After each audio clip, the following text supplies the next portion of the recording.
there's not a lot from my childhood that says, roofing or construction. I kind of grew up thinking I had to go to college. And I actually did go to college for a year. I graduated high school with a 4.3 GPA. Thought it was pretty good. I thought I was a smart kid. So I went to college and I really didn't know what I wanted to do. But what you are doing is exactly what a professional marketer would do. Like, you have got your positioning right. You are the company for the 1%. And you just did that because you cared about the customer. I really talk to my guys all the time and tell them, look, we're a customer service company. We're here to help the homeowner. Our goal is to make money. Yes, of course, this is how we feed our family. But the best way to make money in this industry is to help people. There are 3 reasons that a roofing company fails, according to me. Is the number 1 is they don't know their customers, and the number 2 thing is they don't know their strengths, and the third thing is they are just in this mentality that we can do anything. And I actually told a customer last week, I can sleep at night knowing that I'm losing money on this job. I lost money this week. It sucks when you lose money, especially when it's a mistake. But I told her, it's okay. I don't mind losing money as long as I can sleep at night, and making sure that I have not one upset customer, all 100% happy customers.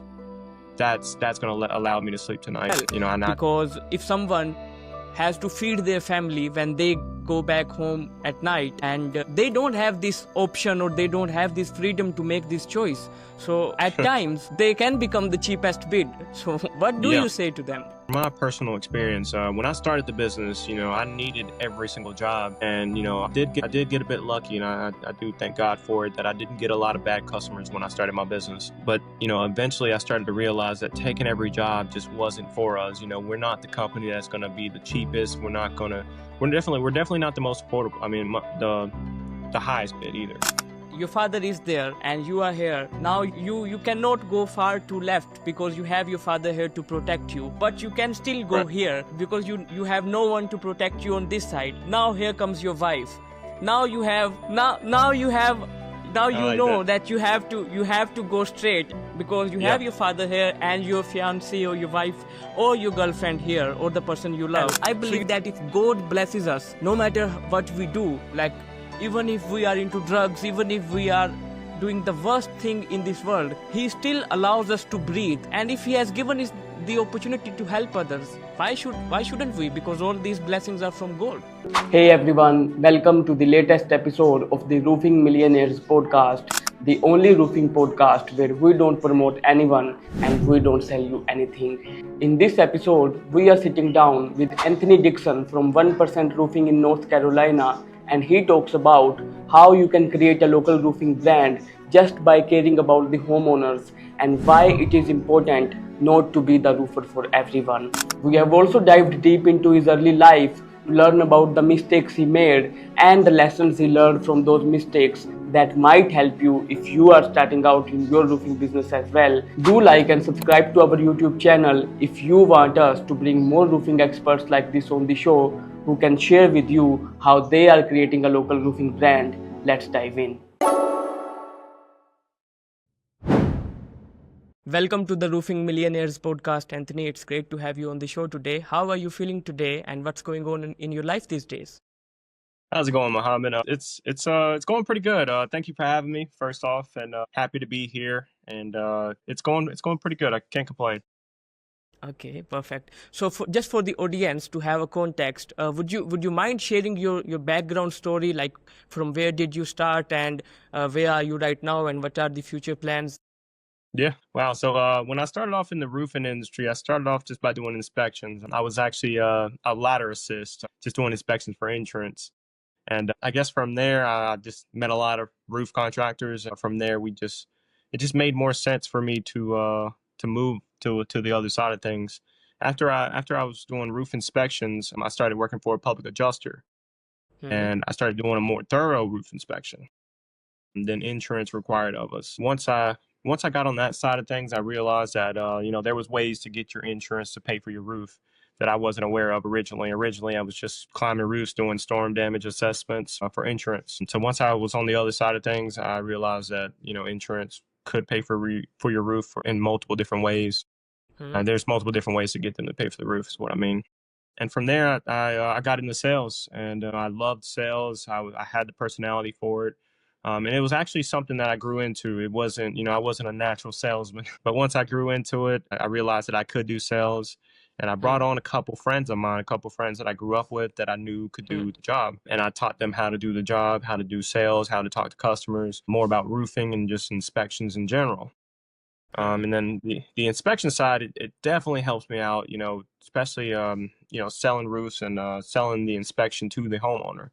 If you can't show the homeowner that they have storm damage, then there's no sales. Once I taught my friends how to do it, I realized that I could not only do roof inspections, not only do sales, not only talk to customers, not only convince insurance to pay for roofs, but also that I could teach others to do it. And from there, I started my own company. Okay, cool. Yeah. That is quite an interesting story. I also want to know, how did you end up in roofing? Like you just shared that you started working in the roofing industry, but how was your childhood and what sparked your interest that you have to work in this industry? Honestly, from my childhood, there's not a lot from my childhood that says, roofing or construction. I kind of grew up thinking I had to go to college. And I actually did go to college for a year. I graduated high school with a 4.3 GPA. Thought it was pretty good. I thought I was a smart kid. So I went to college, and I really didn't know what I wanted to do. I went into mechanical engineering, and I did. I Okay. liked it. I liked it a lot. It really just wasn't for me. After 1 year, I left. I went to a private college, so I racked up a lot of debts. Um, had to pay that back. So, Okay. once I left college, I kind of went from job to job, really just figuring out what I wanted to do. I knew when I went to college, I didn't know what I wanted to do.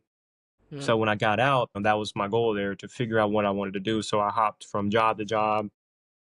Really, I had no, how do I put this? If I didn't have a reason to stay at the job, if I didn't like the job, I was gone. I wasn't scared to jump from job to job, from opportunity to opportunity. Is really what I think about. Is there another opportunity out there for me? Is there something that can make me more money, but also something that I like?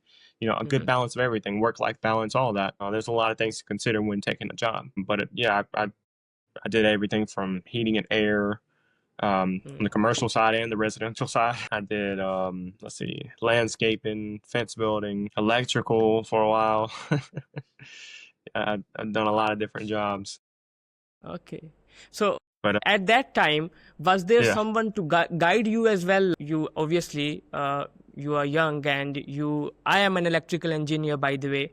So I didn't like my degree as well, but I somehow completed it. Okay. Congrats. So when you are making those decisions, like back in time, who was there to guide you, or you just did all of this on your own? Yeah. So Or I who will was your say, support? yeah. So my parents supported me a lot, and I have an aunt that really supported me along the way.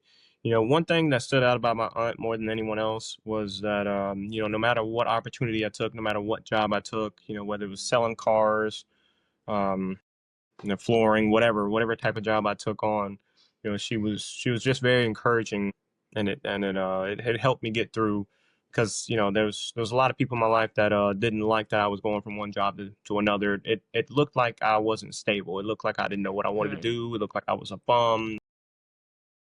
I was lost. It seemed to be that I was lost. But really, it was, I was looking for the right opportunity for me. And being that I was young and didn't have many bills, that was the perfect time to explore and to get out there and see what I really wanted to do. But my parents were hard on me. They pushed me to keep a job. And my mom, she's always been a hard worker. She's always been a salesperson, saleswoman. And I guess I get a lot of my sales background from her. She's always done sales growing up. We used to be at the flea market. She was selling every week, every single weekend.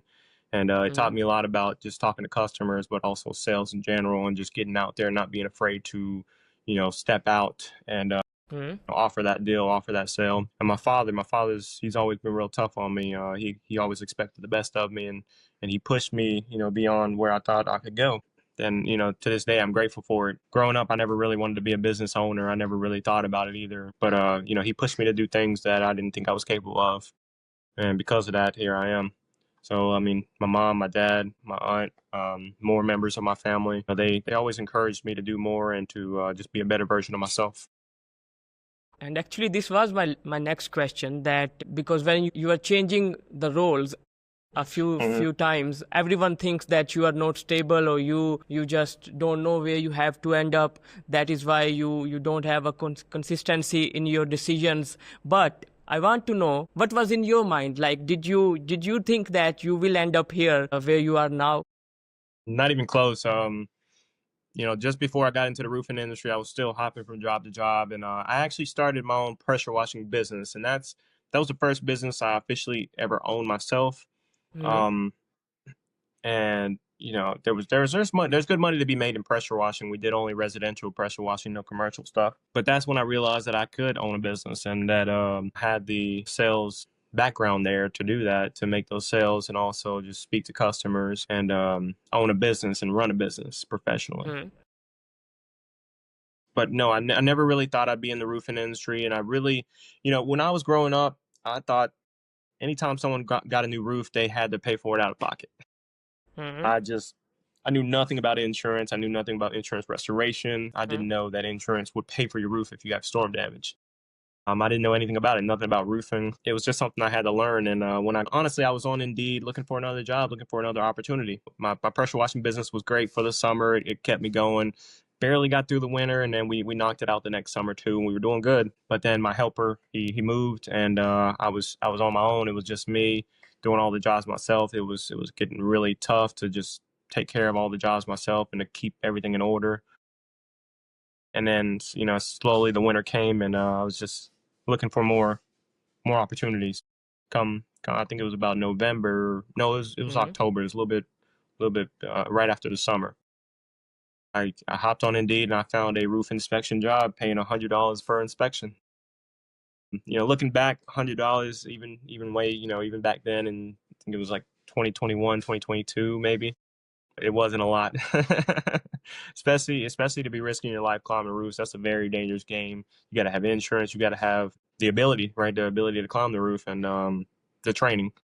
But I had an amazing trainer when I was doing roof inspections, and I think that helped me get through it. I almost fell off a couple times, especially early on. But yeah, luckily I didn't. Got through it, learned a lot, and then from there, well, like I said earlier, from one step to the next, got into sales, and here we are. Okay. So that is quite an interesting story, by the way. So when fast forward to when you are a business owner, Mhm. you have the sales expertise, you have been into sales. So how did you learn the other things, or what was the mindset then, that how do you have to make up this company that you are just starting out? Yeah, I knew I could run a business. I knew I could teach others how to do sales. I knew sales myself. I knew door knocking. I've had a couple door knocking jobs selling solar and security, but I had a little bits of everything for parts of the job. I owned a business before, so I knew a little bit about everything that it took to run my own business. But then I started my own business, 1% Roofing. Really, I had to learn on the go. Honestly, I mean, I had a Hmm. couple mentors in the roofing industry. Actually, I did have a couple mentors. Hmm.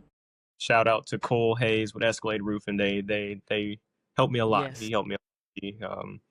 He taught me the ropes and pretty much helped me get my business started and got off the ground. We're actually selling in the same market, so that speaks a lot to his character, and Hmm. that he was willing to teach me how to do it, and then that helped me start my business. So I owe a lot of credit to Cole. Great guy, love him to death, man, and yeah, he helped me get started. After helping me get started, there was a lot of things I had to learn on my own, just kind of trial and error. Cool. Okay. So actually, Cole has been on this podcast, and he is an amazing person, and I just Yeah, love his energy.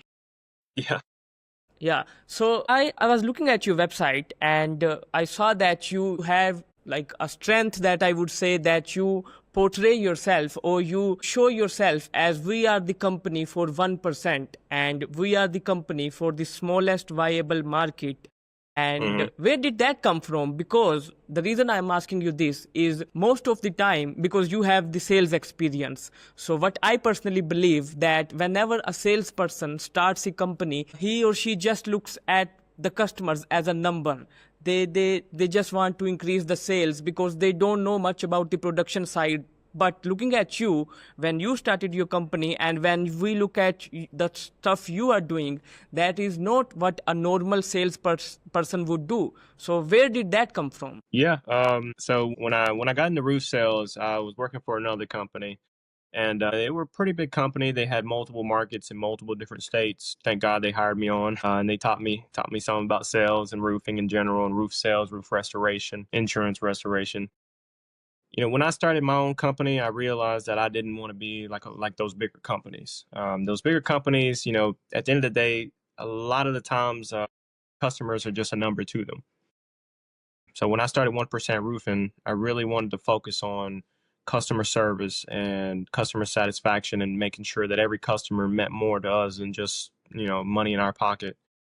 Because at the end of the day, we do make good money in the roofing industry, and there's a lot of profit to be made there, especially if you're good at what you do and you make an effort to make a connection with customers. They want to pass you on. They want to get you to work with their neighbor or their family member. But here at 1% Roofing, I wanted every customer to feel like they meant more to us. Part of my slogan is be a part of the 1%. And on my trucks, on every one of my trucks, it says be a part of the 1% family. So when we say that, we mean we want every one of our customers to feel like they're a part of our family here. Hmm. Okay, and where did that concept came from? Like you could have easily named this as 10% roofing or something else as well. But when you are speaking of the 1%, it immediately sends a message that 99% of people are like it is just for the 1%. So That's right. most people, So where did that confidence came from? Yeah. So when I started the business, the name just kind of hit me, and it stuck with me for a while.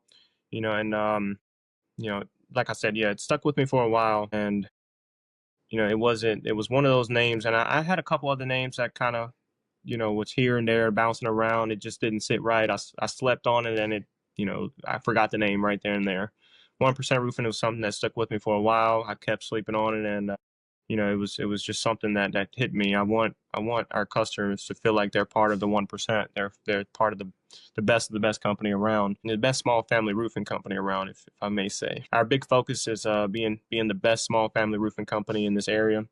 Our goal is to stay in this area and serve our customers. We don't even storm chase. We don't go an hour and a half out maybe at max, just because we can better serve our community when we're actually in our community. And the name, when my truck goes by, let's say the road or your house, you may not even remember you may not be able to read anything on the truck. You may not be able to remember anything about the company. Or even when you get our card, let's say we leave a card in your door and you get that card, they're going to see 1% Roofing. Naturally, when people think of the 1%, they think of the best, no matter what industry they're in. And 1% Roofing, I feel like that's a name that's going to stick with you, that's going to stay with you, and it's going to be something that catches your eye, and they may even take a moment to search us up and find out a lot of good things about us. If they search us up online, our online presence is looking pretty good. They may find some good stuff, and they may give us a call. So it's just, it's just a name that stuck with me, and that meant a lot to me. There, that's it. Marcus, the reason why I was so excited to have this conversation with you is because as a marketer, I just felt right away that I could learn so much from you, because even though you haven't, Wow.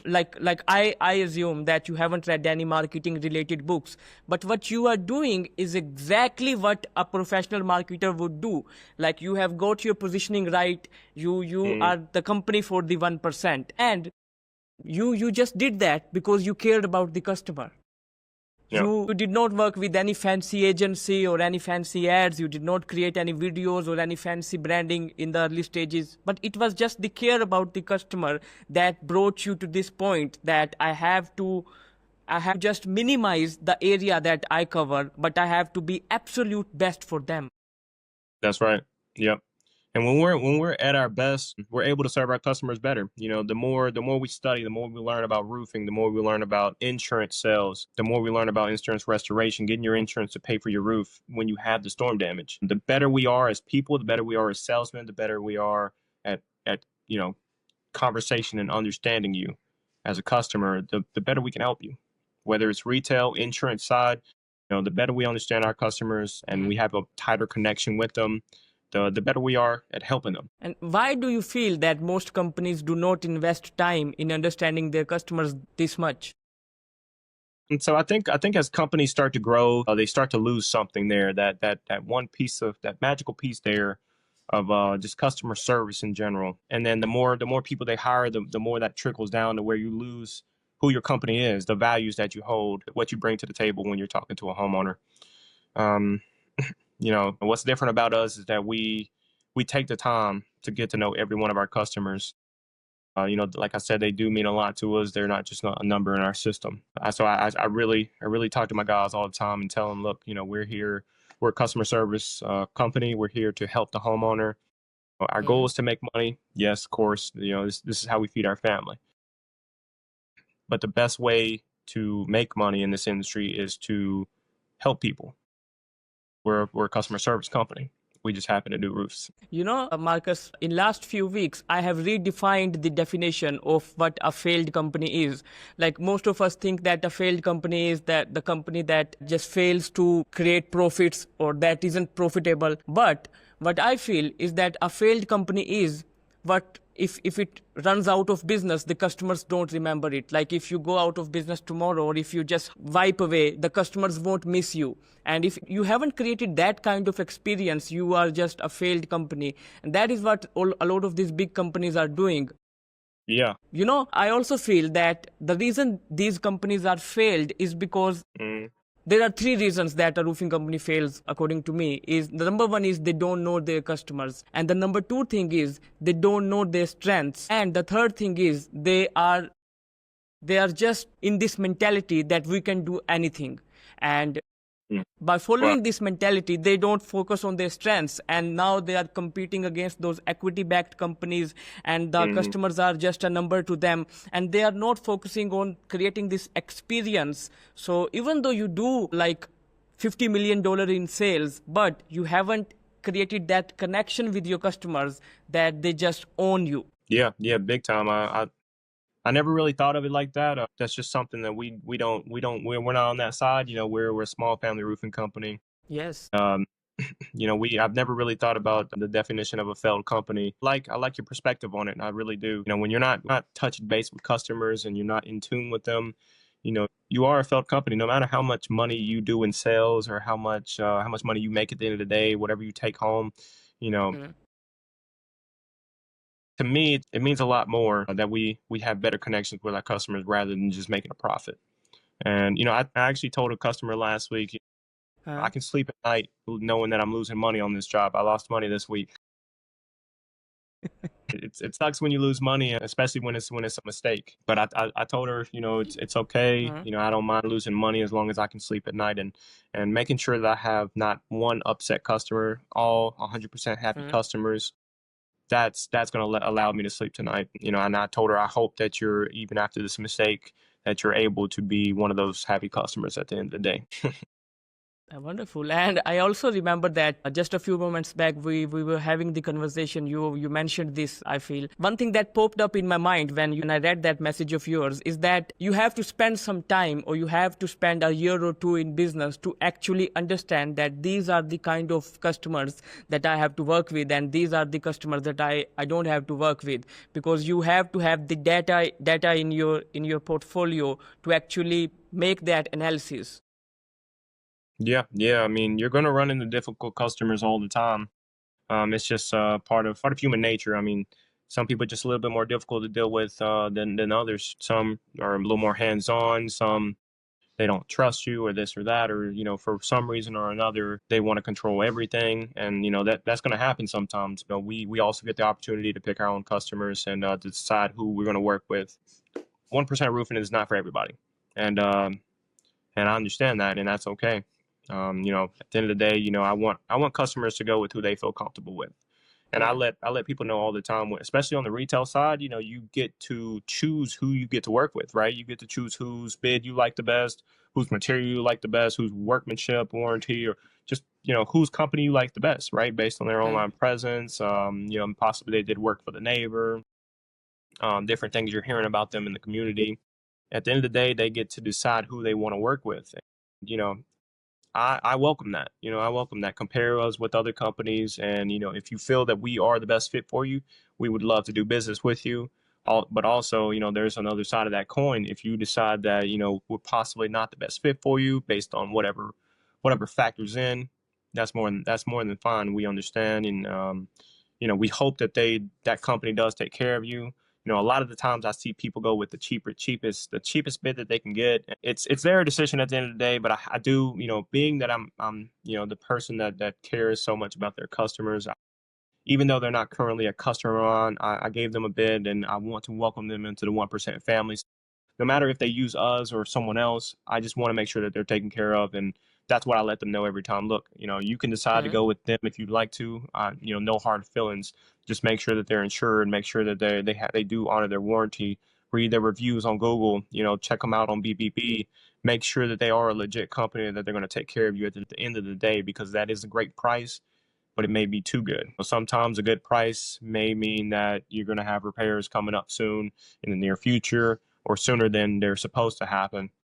And I just hate to see that happen, or see a customer go for the cheapest bid and just end up regretting it and paying more at the end of the day. I appreciate you a lot, Marcus, because what you are doing is not normal, I would say, because you know a lot of people talk about a brand. A brand is simply something what you are doing. Like you say to your customers or prospects that, okay, we cannot work with you, but the guy next door or the roofer next in the next block is the roofer that is suitable for your job. Now, once you start doing that, you are already creating a brand, because you are saying no to people and you are telling people that we are not for you and they are for you. So you are making people part of the story. But a lot of times people don't have this confidence, and a lot of this comes down to the experiences they have as well.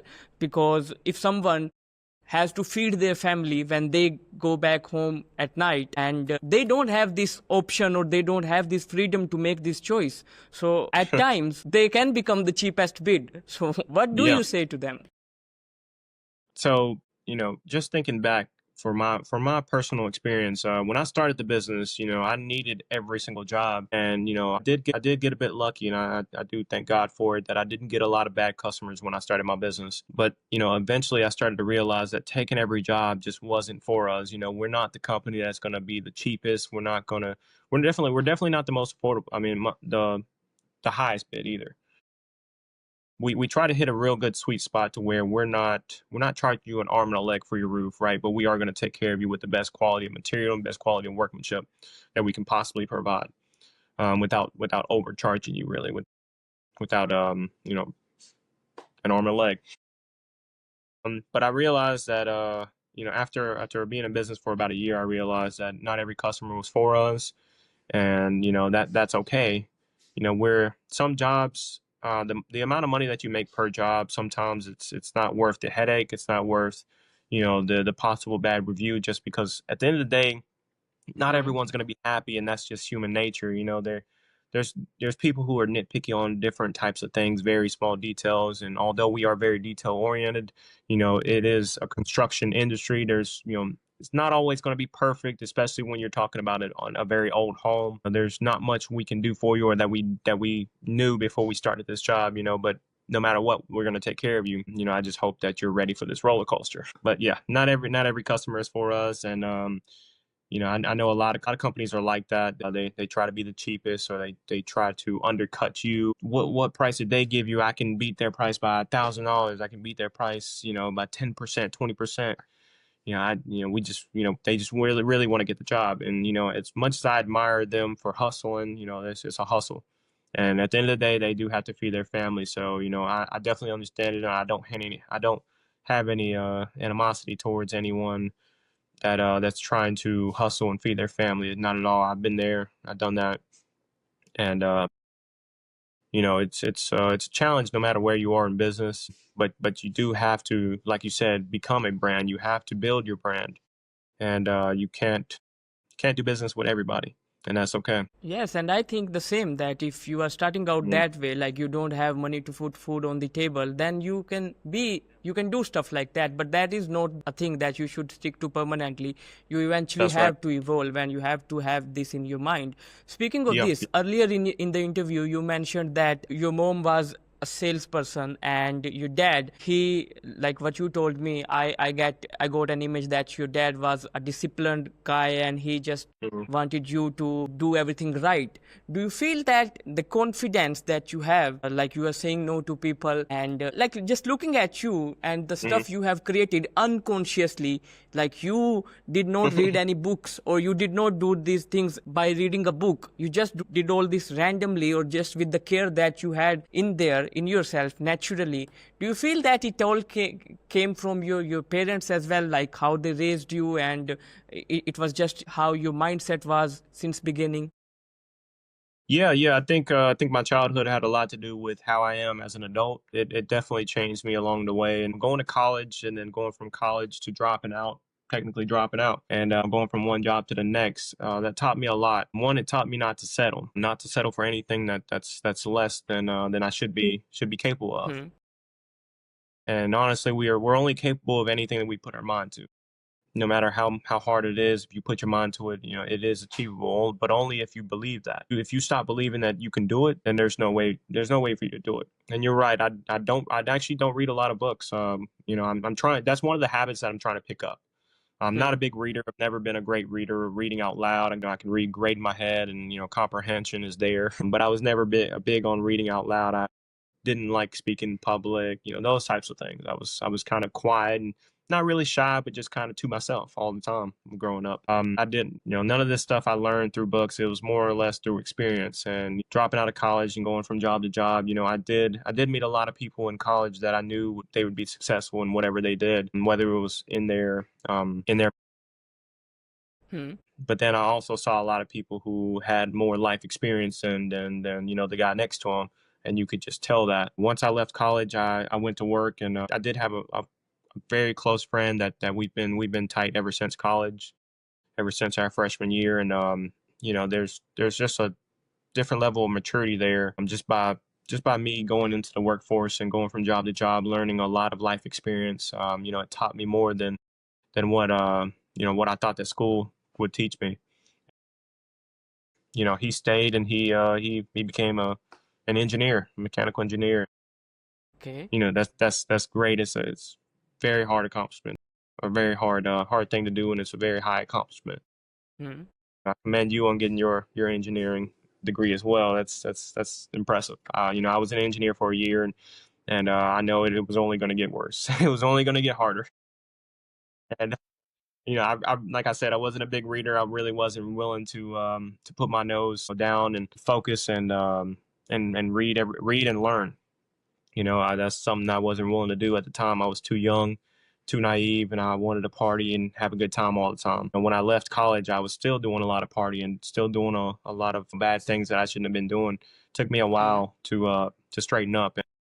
My parents were real tough on me. They wanted me to straighten up my act, and also, find something that I like to do, and do the job. Growing up, there was a lot of hit back and forth with, what I should be doing, what I want to do. There was things that I shouldn't have been doing in the first place. So I did learn a lot growing up, and through my life experiences, and everything that I learned there, it got me here. Okay. Are there any things that you feel people should avoid in their 20s if they have to make a good career? And at the same time, are there any things that you feel that people must do if they want to have a good life later on? Well, I've being that I was that young, and I was in my low 20s, early 20s, and I was doing a lot of partying, a lot of drinking, a lot of hanging out, and a lot of having fun, not as much work. And I didn't know what I wanted to do, so I was kind of just bouncing off other people and going from one thing to the next, picking up jobs with people who put me on to one job or the other.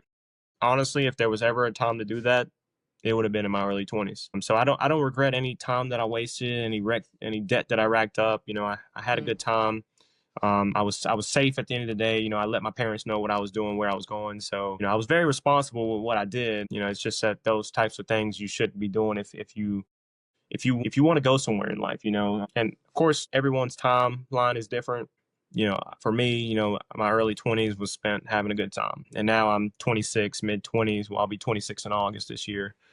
I'm mid 20s. I have a sense of direction. I know what I want to do, and I've stopped doing all those things that I used to do when I was in my early 20s. But I do think that you should take time to enjoy your life and travel and try different things for sure. But there's also a time and a place for those types of things. And I'm getting older, and things are only getting more expensive, more complicated. I'm getting more. I have more bills, getting more responsibilities, and things that I have to take care of. And I'm really big on planning for the future. So I'm glad I spent that time, and it's all out of my system. And now I'm geared. I'm focused towards the right things, and really elevating my brand, building my business up, and building a life for myself. I think that as long as you are not hurting anyone, it's not wrong to do parties and to hang out with boys and to have debts and to make mistakes at 100 miles an hour in your 20s, because if you do all of that at 100 miles an hour in your 20s, you have a lot of wisdom and experiences that shape your decision in the later life. That's what I That's believe. true. That's true. Yeah. That no, I agree wholeheartly. My fiance, when we met, I was 23. It was before. No, I was about 22 actually. About to turn Hmm. 23, and it was before I started my roofing business. She met me when I used to do sales. I was doing sales for security. I was doing security sales, and then I went to Hmm. another job to do solar sales. Hmm. So just to talk about her a little bit, she had a job since she graduated high school. She went to work at a factory, and they paid for her to go to college, but Hmm. also to get that work experience. Eventually she graduated, and she stayed at the job and making good money, consistent money. And she used to getting paid, five, six, seven, $800 a week. The longer she was there, the more raises she got every year. It was like a $2 raise every year. I mean, she Hmm. was consistently building her way up the boards. And she reminds me a lot of my father.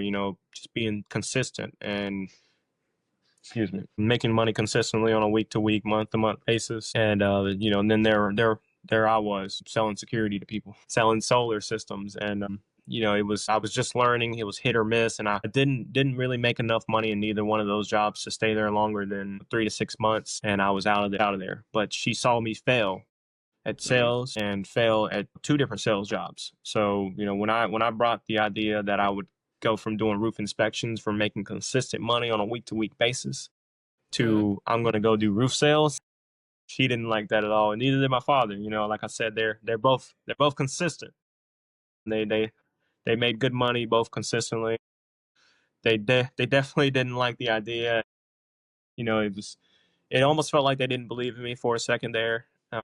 But Hmm. I know deep down they did. It's just that commission only is hard. It's a big risk.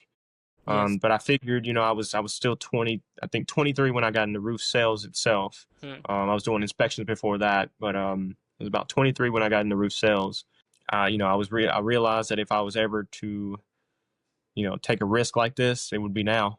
There's never a better time than taking a risk now, especially when you're risking, when you're betting on yourself. When you're taking Yes. that risk on yourself and betting on yourself, it helped me grow up a lot. Taking those big risks and betting on myself that I could do it and learn what other people have learned and do what other people have done. Hmm. And it was just very scary in the beginning, going into sales, going back into sales. And I really didn't want to let the people in my life down. They Hmm. had believed in me so long, and they knew I was capable of a lot of great things. And I did too. I just didn't know in what that would be. Whatever industry that would be in. They've backed me the whole way, and my fiance, for one, she supported me financially when Hmm. when I started in the roof sales and my other sales jobs before that I failed. But one failure, it didn't define me, and I took a lot of lessons that I learned from those failures, and I turned it into something good. So when it started to work out, she was very proud of me. But just last year, actually, after being in business for about 8 months or so, almost a year, we were able to hire her full time to be our build day manager. So it was a blessing to be able to do that and to be able to take Mm-hmm. her out of that 9 to 5. Mm-hmm. And then she was also working 12 hours at some points too. It was a blessing to be able to take her out of that and to just for her to see that it did pay off, and that me betting on myself and her betting on me was a good decision. And it is such a blessing to have a person like this in your early 20s, because you have your father there. What I feel is that your father is there and you are here. Now you cannot go far to left because you have your father here to protect you. But you can still go Right. here because you have no one to protect you on this side. Now here comes your wife.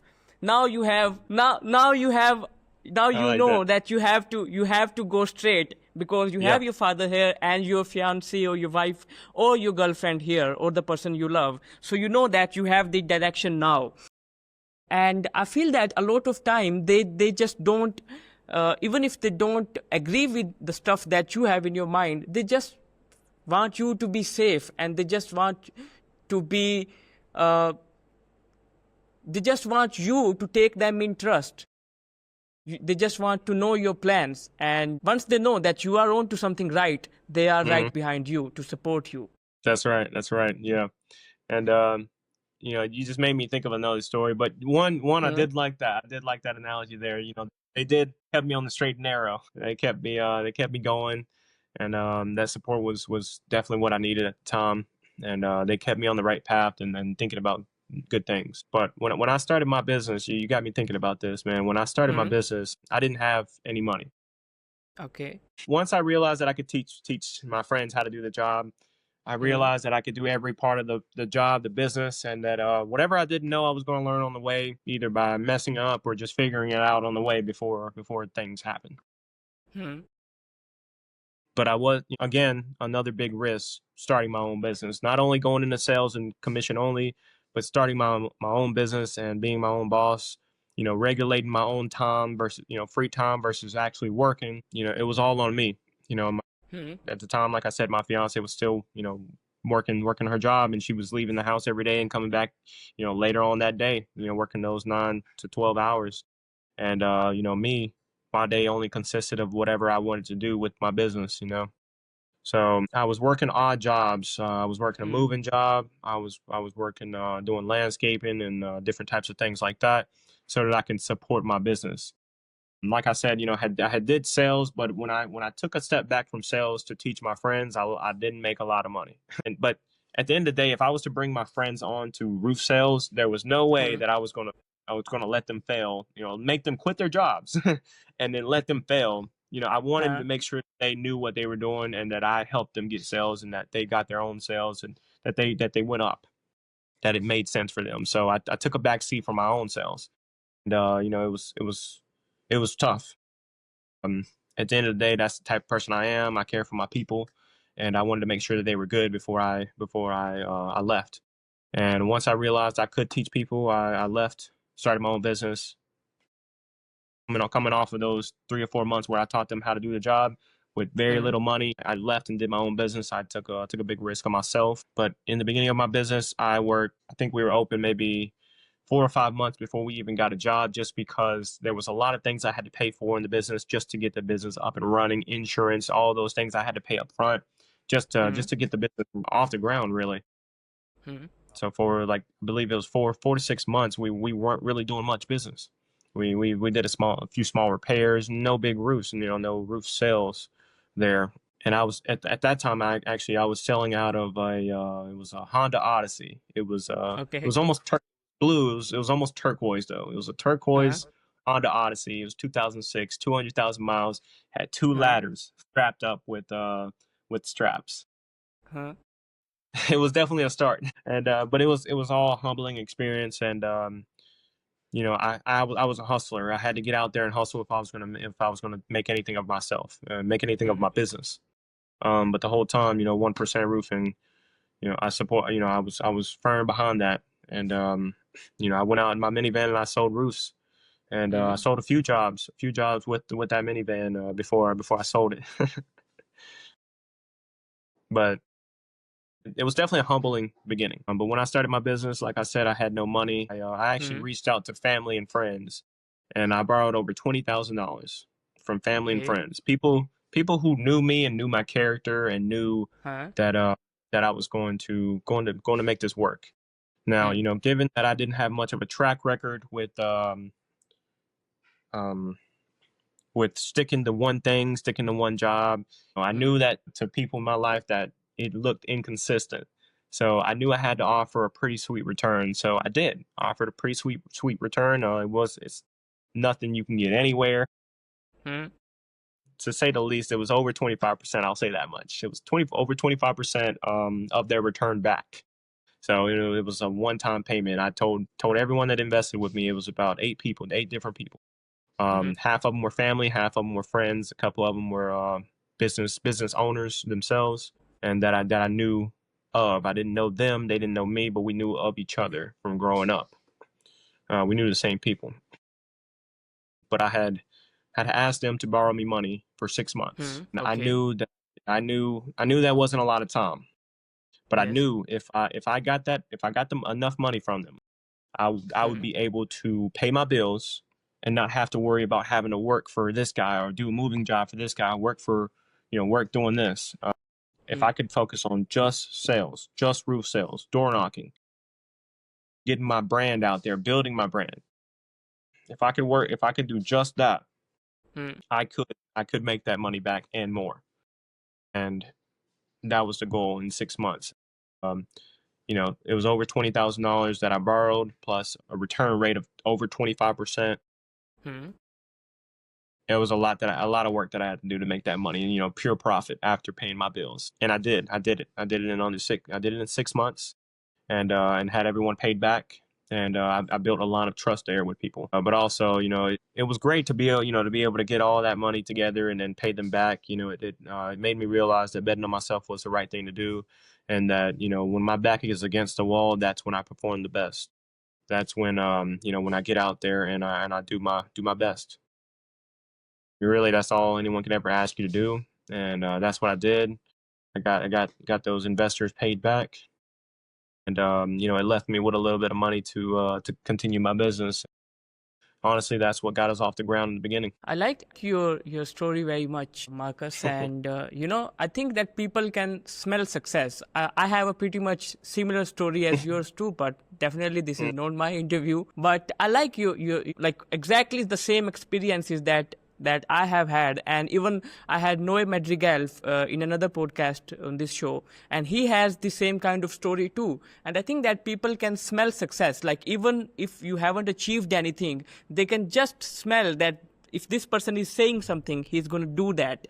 But that is not my point. My point is when you are achieving things, you immediately started thinking of your friends, like you are climbing a rock and you are feel that I'm gonna reach its peak, and now it is time to extend my hands and pull my friends up here as well.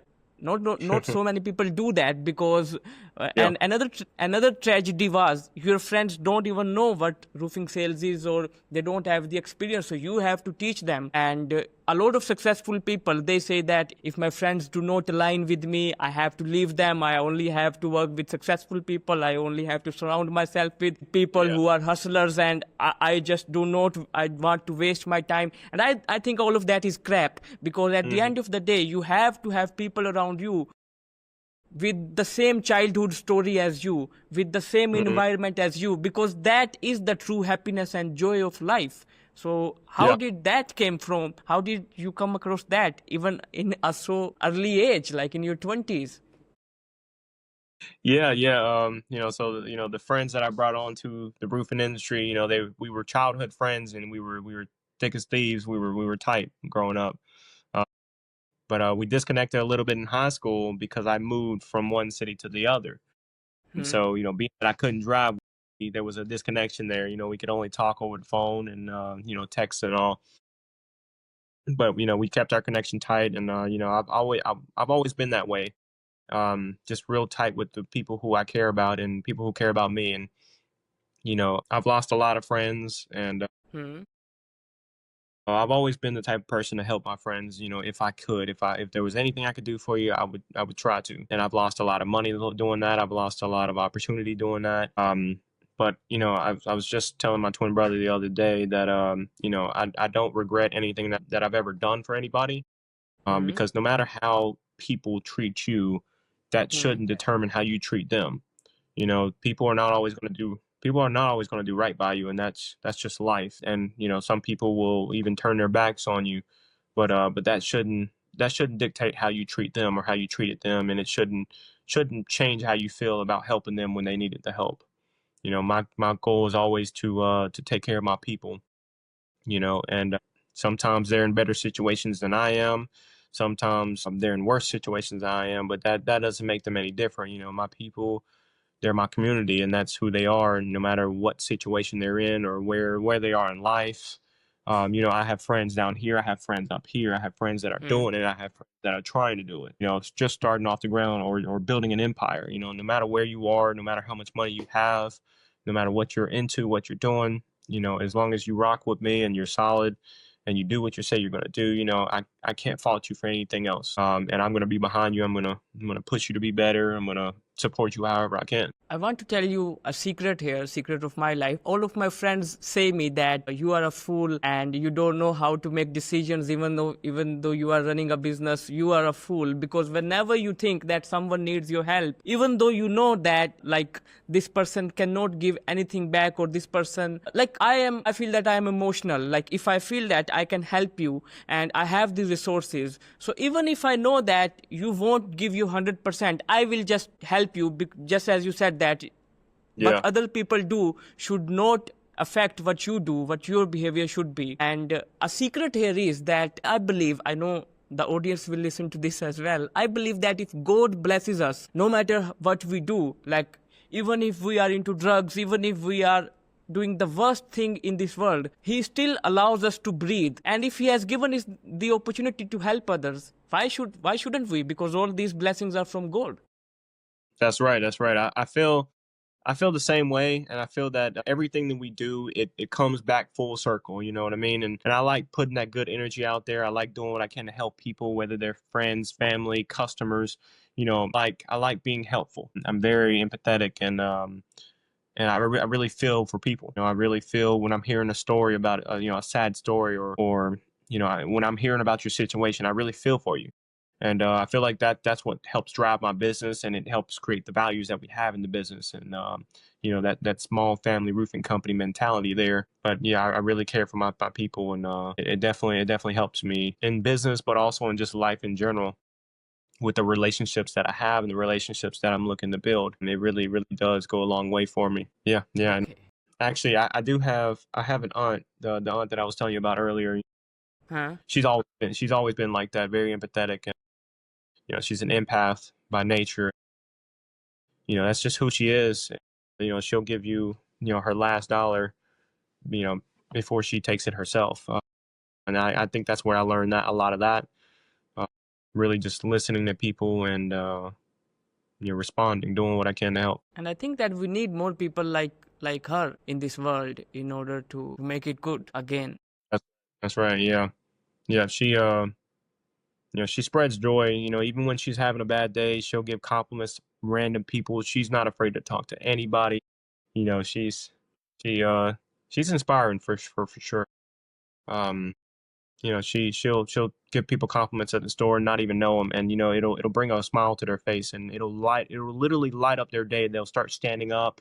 They'll their facial expression will go from just a gloomy day to a sunshiny day, and all because of the compliment, but not just the compliment, but the way she said it, the way she stopped you, and she expressed how she felt about your smile or your dress or that hat that you're wearing, and she's just a light on people's life, and she's definitely been one on mine.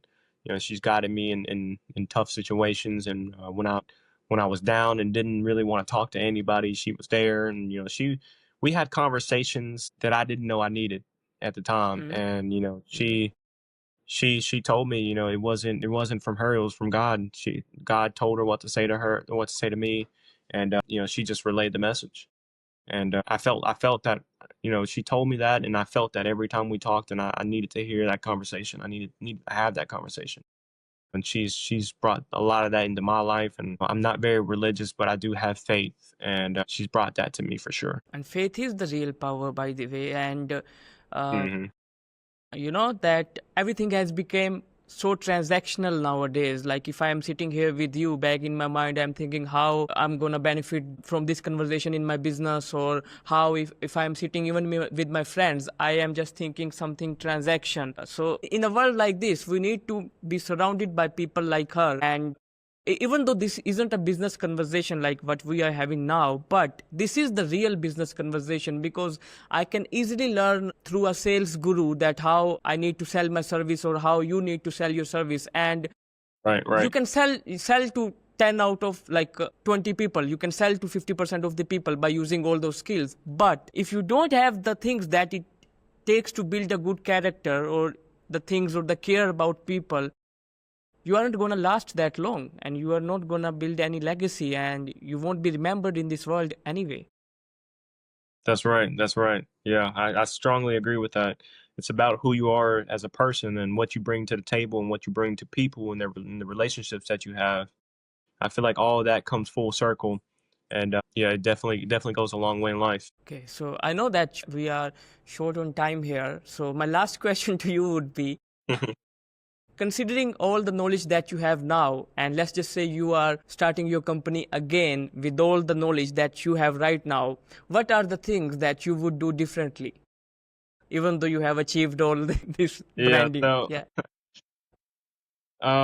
Yeah. I used to say all the time, if I tell my friends all the time, look, if I knew going into this how much work it would be, how hard this would be, I wouldn't have gotten Hmm. into this.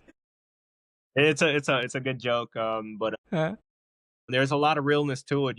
There's a lot of moving parts in a roofing business and in business in Hmm. general. But Hmm. with a roofing business for sure, there's a lot of parts there, especially when you're on the retail side, the insurance restoration side, just sales in general, teaching people. I mean, there's a lot that goes into just roof sales, but also just business management, Hmm. especially that I didn't personally know. There was a lot of business management things that I didn't know. I was just learning as I went. Hmm. But it is hard. Time management, managing your time and being productive. My days are spent being as productive as possible, whether I'm in the gym, whether I'm out there in the field door knocking with my guys, whether I'm teaching them one thing or the next, or sending off insurance estimates, calling insurance, calling homeowners, scheduling, different types of things, payroll that I have to do on a day-to-day, week-to-week basis that keeps me busy, keeps me productive. It's not easy. We are experiencing a lot of growth to last year, this year especially, but it's a good problem to have. Being busy is a very good problem to have. I remember times where I wasn't busy. And even Yes. this week, I was a bit flustered. There was a lot of stress coming my way, a lot of things I had to take care of. And as the business owner, if I don't take care of it, the whole thing falls apart. So, it's okay to get flustered, and it's okay to get overwhelmed. But sometimes you just, this week, I said to myself, what do you do when you don't know what to do? Right? I was in my head. There was a lot of things going on, and I didn't know what I should be doing at the moment. But I just put my head down, and I did what I was supposed to do. And that was my answer. Do what you're supposed to do to the best of your ability, and everything else will work itself out. And that's what I did. Absolutely. I went to the gym. I took, I went and got out in the field. I took care of my responsibilities for the day, Hmm. and I was able to sleep at night and wake up tomorrow refreshed, looking to take care of things today. Right. So, it happens all the time. Being a business owner it's a lot to take in, a lot to do, a lot to take care of all the time. But if you don't manage stress well, you're not gonna make it. And that's just the cold hard truth. So I had to sit down and get quiet for a second, and let my thoughts just let them go. And I let it all work out. I did my job, and I let it all work out, and everything worked out as it should have. And there was really no reason to stress in the first place. If I could go back, and Hmm. if I had to start my business over, knowing everything that I know now, Hmm. I think I would just fast track everything, just especially like the business growth. I would definitely save work and save up the money before I started my own business. Especially nowadays, there's more. I have a lot more responsibilities than I've ever had in my life. So I can't take the risk I used to take. I took the risk at the right time when I didn't have anything to lose. But now I have a lot to lose. And if I was to start my business over, I would focus on calculated risk. I would take those risks, but it would they would all be very calculated. I would weigh out my options, weigh out the pros and cons, and I would definitely fast track the startup of the business, and get I would focus heavy on branding and get my name out there because that goes a long way. Hmm. Treating your customers right, treating your people right, your crew, your salesmen, treating everybody right. That's what grows a good business, and that's what creates that big name for yourself in the community. So I would focus on that, which is really what we've been doing the whole time. Behind the scenes, that's really what we've been doing the whole time. But I would just, I guess I I would do would do it the in front of the. Yeah. same. Yeah, I would do it all again, do it the same way. I would just like a faster start, a Yes. more calculated start. But Cool. I learned a lot of lessons in the beginning, anyways, and it helped me get here to where I am. So, like I said, I have no regrets. I really enjoyed having the conversation with you, by the way. And at the end, I want to share a short story as well. Okay. I was feeling the same way, overwhelmed like you, and I made a phone call to my mentor, and he just told me that human beings are a-holes. You know why? Because you were praying for this workload since ever, and now when you are surrounded by work, you are saying that I am burnt out. Like, what the fuck is wrong with you? You were praying for this, so you should feel Yeah. blessed, and that immediately changed my approach. And he told me that put your head down and just work. This is a blessing. This is not overworking. This is a blessing. So work is a blessing, I feel. And Definitely. I will recommend some books to you, some audio books as well, to build your habit, because I wasn't a reader too, and I like building experiences, because you will Mhm. always remember who gave you or who recommended you your first book. So I will be trying that. And thank you so much for your time, by the way, Marcus. Yeah, It yeah. was really wonderful conversation with you. Do you have any signing off notes or advice for the roofing industry in particular? The roofing industry is it's a very it can be a crooked industry, honestly. There's a lot of people out there who are just looking to make a profit, and a lot of people who don't really care about their customers. It's a really sad thing to see, but wherever there's a lot of money to be made, there's a lot of guys who are going to do anything they can to make that money. And there's a lot of greed in the industry, and greed is a very dangerous thing. You Yes. know, there's a lot of money coming into my business every week, every month. There's a lot of money coming out of my business every week, every month. But the more business we do, the more business we get, the more money we make, and that's great. That's where you want to be. You want to make money, of course, obviously. But there's got to be a fine line of making good money and just straight greed, pure greed. I feel like greed, well, wherever there's an opportunity to make a lot of money, the greed will follow, and it can creep up on even the best of us. I mean, there's been times where I wanted to make more money and just make more money and more money on every single job, but honestly, I'm not. I tell customers this all the time. Look, I'm not gonna get I'm not gonna get rich on your roof, Hmm. on making on one job, on making one sale. I'm not interested in you know overcharging you and making a lot of money on just one roof. We make good money when we do your roof, your neighbor's roof, your cousin across the street. I mean, your family members that live, the next city over. Referrals. We make a lot of money when we do good work, when we do good business, and as long as you do that and you really stay humble. If you stay humble, and the greed won't get you, and Yes. you'll go a long way. Perfect. Yeah. Thank you so much for your time, Marcus. And I really wish you huge success in whatever you do in your life. And I Thank you. can smell success as well from you. Thank you. Thank you Thank for your you so much. time. Have a great day. Yeah. Yeah, Muhammad, thank you for having me. I really appreciate it. And, I don't get to speak about my business a lot. I'm always focused on the day to day, the week to week, and I don't get to speak to a lot of people about my business. So it was good to be able to speak about my business, my experience, my past, and what got me here today. And it really brings a lot of perspective on my life everything that I've done so far in it and where we're going the next step. So keeps me humble for sure. Yes, sir. Thank you. You as well. Bye.